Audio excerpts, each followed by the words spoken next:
রব্বুল আলামিন ধোঁয়াবিহীন অগ্নি সৃষ্টি করে তা থেকে জিন জাতি সৃষ্টি করলেন। জিন জাতির মধ্য থেকে একজন নবী পাঠান, তার নাম ইউসুফ। আল্লাহ তাআলা সেই নবীকে শরীয়তের বিধি বিধান শিক্ষা দেন এবং তাদের দুনিয়ায় প্রেরণ করেন। এভাবেই চলছিল জিনদের জীবন। কিন্তু বহু বছর পর আল্লাহর বিধিবিধান ভুলে সমস্ত জিনের দল পথভ্রষ্ট হয়ে পাপাচারে লিপ্ত হলো। তখন ইউসুফ নামের ওই জিন সকলের উদ্দেশ্যে বলল, হে সকল জিনের দল, তোমরা আল্লাহকে ভয় করো, পাপাচার থেকে ফিরে এসো। তোমরা কি ভুলে গেছো আল্লাহ এক, অদ্বিতীয়, আল্লাহ ছাড়া কোনো উপাস্য নেই? অতএব তোমরা তওবা করে সৎ পথে ফিরে এসো এবং আল্লাহর বিধিবিধান মেনে চলো। কিন্তু এই সকল জিনের দল তার কথা শুনল না, সকলেই মিলে তাকে হত্যা করলো। এদিকে সকল ফেরেশতারা বলতে লাগলো, হে আল্লাহ, জিনদের দল দুনিয়াতে পাপাচারে লিপ্ত হয়ে ফাসাদ সৃষ্টি করছে এবং হত্যা করছে।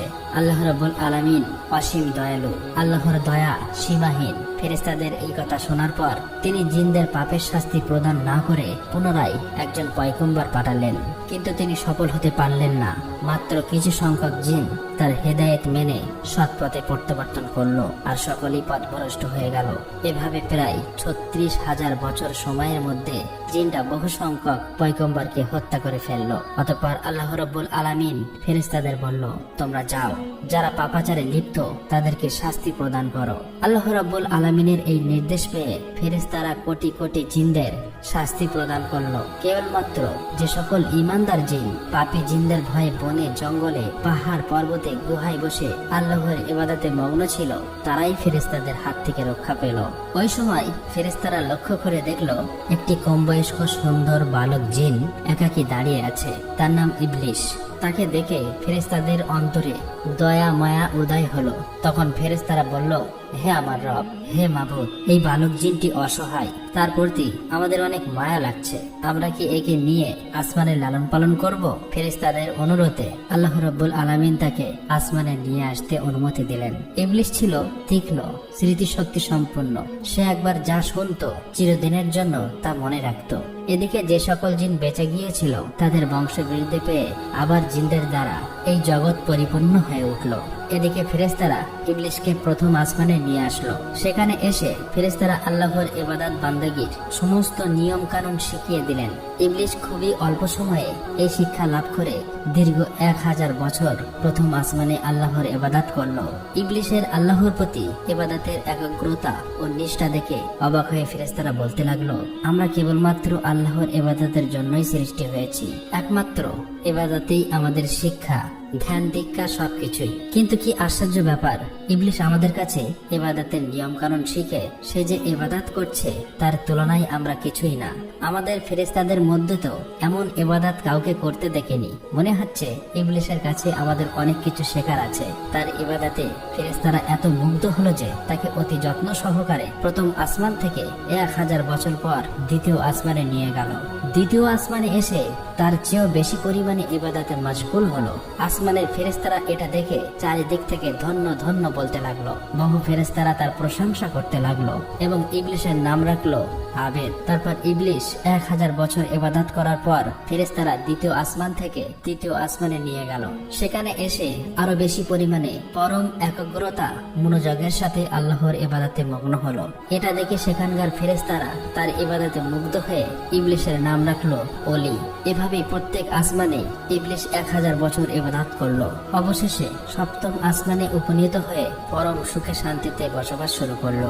ইবলিশ সর্ববিষয়ে অনেক জ্ঞান এবং অভিজ্ঞতা অর্জন করলো। তখন ফেরেশতারা আল্লাহর কাছে দোয়া করে বলল, হে আমার রব, হে আল্লাহ, তুমি তোমার প্রিয় ইবলিশকে যদি আরশে মুহাল্লায় উঠিয়ে আনো তবে আমরা তার কাছ থেকে অনেক মূল্যবান উপদেশ শুনে অনেক কিছু শিখতে পারতাম, কেননা সে আমাদের অপেক্ষা অনেক বেশি জ্ঞান অর্জন করেছে।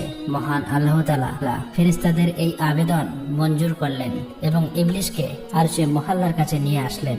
সেখানে এসে ইবলিশ ইয়াকুত নির্মিত একটি সুউচ্চ মেম্বারে ইবাদতে মশগুল হলেন এবং ওয়াজ নসিহত করতে লাগলো।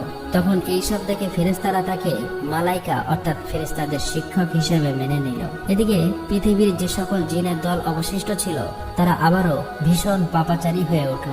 তখন আল্লাহ রাব্বুল আলামিন ইবলিশকে বললেন, হে ইবলিশ, তোমার ইবাদত বান্দেগী এবং আনুগত্য দেখে অত্যন্ত সন্তুষ্ট হয়েছি। এবার তুমি দুনিয়াতে গিয়ে তোমার স্বজাতীয় জিনদেরকে সৎ পথ প্রদর্শন করো। আল্লাহ রাব্বুল আলামিনের এই নির্দেশ পেয়ে ইবলিশ বলল, হে মাবুদ, হে আল্লাহ, আপনার নির্দেশ আমি অবশ্যই পালন করব, কিন্তু আল্লাহ আমাকে এমন একটি ক্ষমতা দিন, আমি যেন সারাদিন দুনিয়াতে জিনদের শিক্ষাদান করার পর আবার যেন সন্ধ্যায় এখানে ফিরে আসতে পারি এবং আপনার ইবাদতে মশগুল থাকতে পারি। আল্লাহ রাব্বুল আলামিন ইবলিশের এই আবেদন কবুল করলেন। অতঃপর ইবলিশ অত্যন্ত আনন্দিত চিত্তে দুনিয়াতে নেমে আসলো এবং জিনদেরকে বলতে লাগলো, হে জিনের দল, তোমরা কি ভুলে গেছো সেই আযাবের কথা? এখনো সময় আছে, আল্লাহর পথে ফিরে এসো। আল্লাহ ছাড়া কোনো উপাস্য নেই, পাপ কাজ ছেড়ে দিয়ে সৎ পথে ফিরে এসো।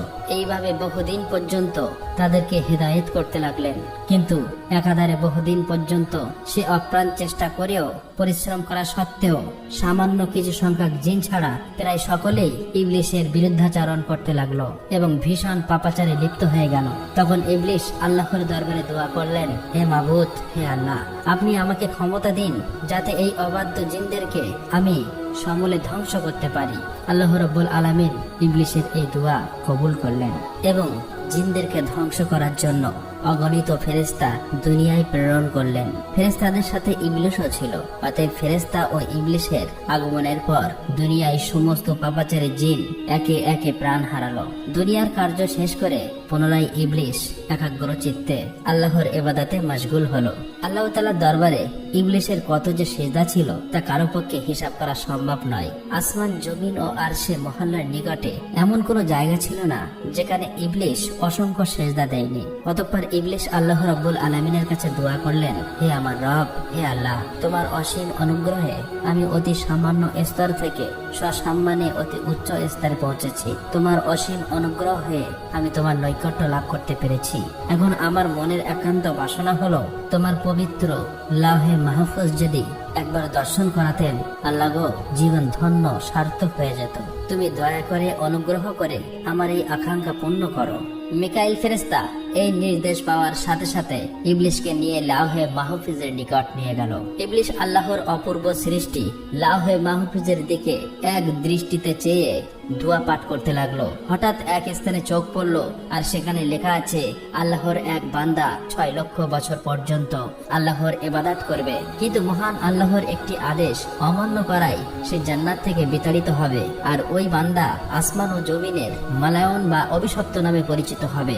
এটা দেখার পর ইবলিশ কেঁদে ফেললো এবং সেজদায় লুটিয়ে পড়লো। তাফসীরকারকদের মতে ইবলিশ এই সেজদা 6000 বছর অতিবাহিত করেছিল।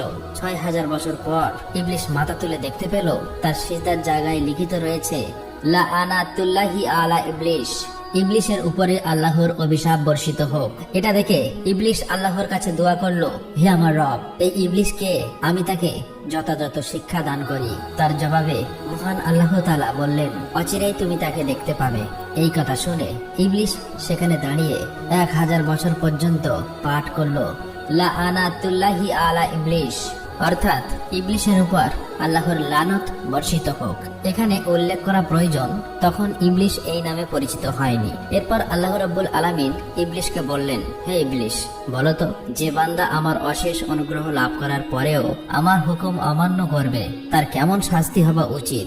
জবাবে ইবলিশ বলল, হে আমার রব, মহান আল্লাহ রাব্বুল আলামিন এমন অকৃতজ্ঞ ব্যক্তির কঠিন শাস্তি এবং অভিশাপ বর্ষিত হওয়া উচিত। তখন আল্লাহ রাব্বুল আলামিন বললেন, তোমার এই কথাটা এক টুকরো তক্তিতে লিখে তোমার কাছেই রেখে দাও, পরে তা কাজে আসতে পারে। অতঃপর এই ঘটনার বেশ কিছুদিন পর হঠাৎ একদিন ইবলিশ মনে মনে ভাবতে লাগলো, এখন ফেরেশতাদের জগতে, জিনের জগতে এমন কোন ফেরেশতা ও জিন নেই যে আমার চেয়ে বেশি শিক্ষা লাভ করেছে। এখন ফেরেশতাদের থেকে আমার প্রভাব অতুলনীয়। আমার প্রভাব, প্রতিপত্তি ও ক্ষমতার সাথে মোকাবিলা করার মতো আর কেউ নেই। আমার মনে হয় মহান আল্লাহ রাব্বুল আলামিন সৃষ্টি জগতের পরিচালনার দায়িত্ব একমাত্র আমাকেই দিতে পারে। এই ঘটনার বেশ কিছুদিন পরেই আল্লাহ তাআলার একদল ফেরেশতা লাউহে মাহফুজে একটি লেখা দেখতে পায়, খুব শীঘ্রই একজনের উপর আল্লাহর লানত বর্ষিত হবে। এই লেখা দেখে সমস্ত ফেরেশতাদের দল ভয়ে থরথর করে কাঁপতে লাগলো। তারা বলতে লাগলো, না জানি কে ওই হতভাগা যার উপরে এই দুর্ভাগ্য নেমে আসবে। সকল ফেরেশতারা দুশ্চিন্তায় পেরেশানি হয়ে কাঁদতে কাঁদতে তাদের ওস্তাদ ইবলিশের নিকট হাজির হলো। ইবলিশ তাদেরকে দেখে বলল, কি ব্যাপার, তোমরা সবাই এমন করে কান্না করছো কেন? তখন ফেরেশতারা বলল, ওস্তাদ, লাওহে মাহফুজের ওখানে লেখা আছে একজনের উপর আল্লাহর লানত বর্ষিত হবে। আমরা এই চিন্তায় এবং ভয়ে কান্না করছি। ওস্তাদ, আপনি আমাদের জন্য দোয়া করুন যাতে আমরা আল্লাহর লানত থেকে রক্ষা পেতে পারি।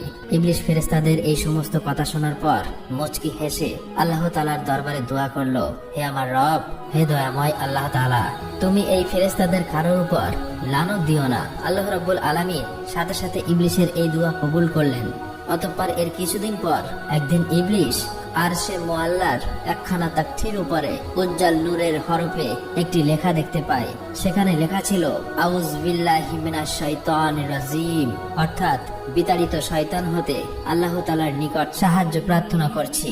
এই লেখা দেখার পর ইবলিশ অত্যন্ত বিস্মিত হয়ে আল্লাহর নিকটে জিজ্ঞাসা করলো, হে আমার রব, কে সেই পাপিষ্ঠ শয়তান যাহা থেকে রক্ষা পাবার জন্য তোমার কাছে প্রার্থনা করার কথা লেখা আছে? আল্লাহ রাব্বুল আলামিন বললেন, অতি শীঘ্রই তুমি তাকে চিনতে পারবে। এদিকে বিপর্যয় সৃষ্টিকারী জিনদের থেকে জগৎকে মুক্ত করার পর আল্লাহ রাব্বুল আলামিন ঘোষণা করলো, হে আমার ফেরেশতারা, জমিনে আমার এক নতুন খলিফা সৃষ্টি করব। এই ঘোষণা শোনার পর সমস্ত ফেরেশতার দল আল্লাহ তাআলার কাছে বললেন, হে আমার রব, হে দয়াময় আল্লাহ, আপনি কি এমন প্রতিনিধি সৃষ্টি করতে চান যে জমিনে ফাসাদ রাহাজানি সৃষ্টি করবে? এর আগে যেমনটা হয়েছিল, আমরা তো আপনার পবিত্রতা ও প্রশংসা করি। তখন আল্লাহ রাব্বুল আলামিন বললেন, নিশ্চয়ই আমি যা জানি তোমরা তা জানো না। অতঃপর আল্লাহ রাব্বুল আলামিন জিব্রাইল আলাইহিস সালামকে আদেশ দিলেন, হে জিব্রাইল, তুমি যাও, জমিনের উপরি ভাগ থেকে এক মুষ্টি মাটি নিয়ে আসো। জিব্রাইল আলাইহিস সালাম এই নির্দেশ পেয়ে তখনই জমিনে নেমে আসলো। যেখানে বর্তমানে কাবা উপস্থিত, সেখানেই সর্বপ্রথম এক মুষ্টি মাটি নিতে চাইলো, কিন্তু জমিন বলে উঠলো, হে জিব্রাইল, আমার নিকট থেকে মাটি নিও না। এই মাটি থেকে আল্লাহ রাব্বুল আলামিন তার যে খলিফা বা প্রতিনিধি সৃষ্টি করবেন, তাদের সন্তান সন্ততি শাস্তিযোগ্য হবে। আমি অসহায় মাটি, আল্লাহর শাস্তি ভোগ করার শক্তি আমার নেই। এই কথা শোনার পর হযরত জিব্রাইল আলাইহিস সালাম মাটি না নিয়ে ফিরে আসলেন। এরপর একে একে মিকাইল, ইসরাফিল সকল ফেরেশতাকে মাটি আনার জন্য সেখানে পাঠানো হলো, কিন্তু তারা সবাই এভাবে মাটি না নিয়ে ফিরে আসলো। অবশেষে আল্লাহ রাব্বুল আলামিন হযরত আজরাইল ফেরেশতাকে বলল, হে আজরাইল, তুমি জমিন থেকে এক মুষ্টি মাটি নিয়ে আসো। আল্লাহ রাব্বুল আলামিনের এই নির্দেশ পেয়ে আজরাইল ফেরেশতা সাথে সাথে জমিনে নেমে আসলেন। অতঃপর জমিন আগের মতো আল্লাহর কসম করে মাটি নিতে নিষেধ করলেন। তখন আজরাইল ফেরেশতা বললেন, হে জমিন, তুমি যার কসম দিচ্ছ, আমি সেই মহান আল্লাহর নির্দেশে এখানে এসেছি। আমি সেই মহান আল্লাহ তাআলার আদেশ অমান্য করতে পারবো না, অতএব এক মুষ্টি মাটি নিয়েই যাব। এই কথা বলার পর আজরাইল ফেরেশতা এক মুষ্টি মাটি নিয়ে ঊর্ধ্ব জগতে চলে গেলেন।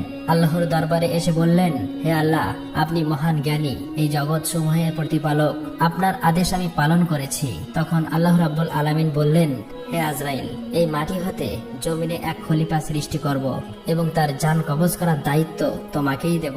তখন আজরাইল ফেরেশতা বললেন, হে আমার রব, হে মহান আল্লাহ তাআলা, আপনি যদি এই দায়িত্ব আমাকে দেন, তাহলে আপনার বান্দারা আমাকে দুশমন ভাববে। তখন আল্লাহ রাব্বুল আলামিন বললেন, হে আজরাইল, প্রত্যেক বান্দা তার মৃত্যুবরণ করার আগে একটি ওসিলা তৈরি হবে, ফলে কেউ তোমাকে দুশমন ভাববে না। অতঃপর আল্লাহ রাব্বুল আলামিনের নির্দেশে ফেরেশতারা ওই এক মুষ্টি মাটিকে তায়েফ ও মক্কা শরীফের মাঝখানে রেখে দেন। তখন আল্লাহর রহমতের বৃষ্টি তার উপর বর্ষিত হয়। এভাবে 2 বছর সেই মাটি বৃষ্টিতে ভিজে কাদায় পরিণত হলো, 6ষ্ঠ বছরের শুকনো মাটিতে রূপান্তরিত হলো এবং 8ম বছরে হযরত আদম আলাইহিস সালামের আকৃতি সৃষ্টি হলো। অতঃপর একদিন ইবলিশ 70,000 ফেরেশতার সাথে নিয়ে হযরত আদম আলাইহিস সালামের নিকটে এসে দেখে তার দেহপিঞ্জর মাটিতে পড়ে রয়েছে। এ সময় ইবলিশ তার প্রতি অসম্মানের দৃষ্টিতে দেখে।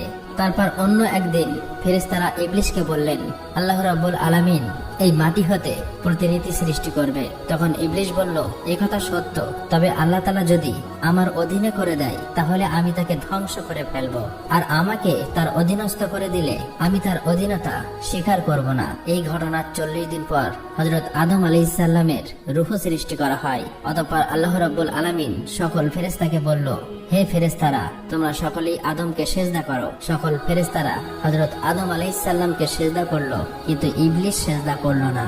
তখন আল্লাহ রাব্বুল আলামিন বললেন, হে ইবলিস, যাকে আপন হাতে সৃষ্টি করা হয়েছে তাকে সেজদা করতে কিসে তোমাকে বাধা দিল? এটা তো তুমি অহংকার করলে। তখন ইবলিস বলল, আমি তার চেয়েও শ্রেষ্ঠ। হে আল্লাহ, আপনি আমাকে আগুন দিয়ে সৃষ্টি করেছেন আর তাকে মাটি দিয়ে সৃষ্টি করেছেন। তখন আল্লাহ রাব্বুল আলামিন বললেন, হে ইবলিস, এখান থেকে বেরিয়ে যাও, কারণ এখন তুই অভিশপ্ত হয়েছিস, তোর উপর কিয়ামত পর্যন্ত লানত থাকলো। তখন ইবলিস শয়তান বলল, হে আল্লাহ, এই আদমের জন্যই আমি আপনার দরবার থেকে বিতাড়িত অভিশপ্ত হয়েছি, এটা আমার দুর্ভাগ্য। তখন আল্লাহ রাব্বুল আলামিন বললেন, হে ইবলিস, সেই লেখা তক্তির দিকে চেয়ে দেখো কি লেখা আছে। ইবলিস সেদিকে দৃষ্টি করতেই দেখলো সেখানে লেখা আছে, আল্লাহর এক বান্দা আল্লাহর নির্দেশ অমান্য করবে আর তার শাস্তি হচ্ছে আল্লাহর লানত, অর্থাৎ আল্লাহর রহমত থেকে বঞ্চিত হয়ে যাবে। এই লেখা পাঠ করার পর ইবলিস অত্যন্ত নিরাশ ও লজ্জিত হয়ে বললেন, হে আমার রব, আমাকে অবকাশ দিন সেই কিয়ামত দিবস পর্যন্ত। আমার দ্বিতীয় আবেদন হলো, আমাকে আদম সন্তানের মস্তিষ্কের ভিতরে প্রবেশের সুযোগ দিন আর আমাকে তাদের দৃষ্টির অন্তরালে রাখুন, যেন আমি তাদেরকে সবসময় ধোঁকা দিতে পারি। আপনার ইজ্জতের কসম, আমি তাদের সবাইকে পথভ্রষ্ট করব। তখন আল্লাহ রাব্বুল আলামিন বললেন, তোকে এবং তোর অনুসারীদের দিয়ে জাহান্নাম ভর্তি করব, তবে তাদেরকে নয় যারা ঈমানদার আল্লাহওয়ালা, যারা আল্লাহর পথে থাকবে। অতঃপর আল্লাহ রাব্বুল আলামিন ফেরেশতাদেরকে হুকুম করলেন, তোমরা হযরত আদম আলাইহিস সালামকে জান্নাতুল ফেরদাউসে নিয়ে যাও। ফেরেশতারা এই